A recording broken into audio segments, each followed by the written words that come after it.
Hi everyone, I am Masaki Ono, a senior patent attorney belonging to the Trademark Division of Kan Patent Office in Japan.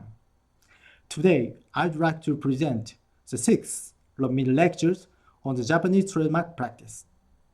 Specifically, I will very briefly answer three additional frequently asked questions about Japanese trademark applications. Now, let's go.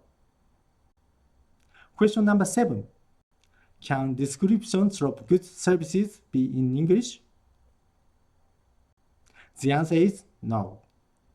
It is required to describe designated goods services in Japanese on the application form, and therefore, descriptions of goods services in English must be translated into Japanese before filing an application. Specific and simple descriptions are recommended from the viewpoint of both translation and examination. Question number 8. Can I overcome an obstruction on the ground of lack of distinctiveness by arguing that my mark is well known in a part of Japan?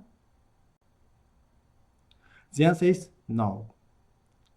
In order to overcome such obstruction by arguing so-called acquired distinctiveness or secondary meaning, you must objectively demonstrate that your mark is well known to Japanese consumers of the designated goods services all over Japan through extensive use of the mark. Question number 9.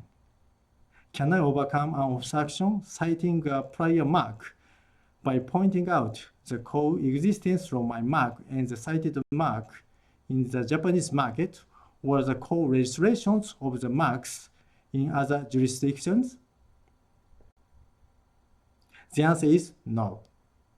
In general, the Japan Patent Office does not take into consideration such specific and concrete circumstances in Japan or special circumstances in other countries.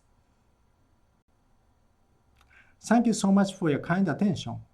Please contact me anytime if you have any questions or requests about the themes of future lectures, or I can be of assistance.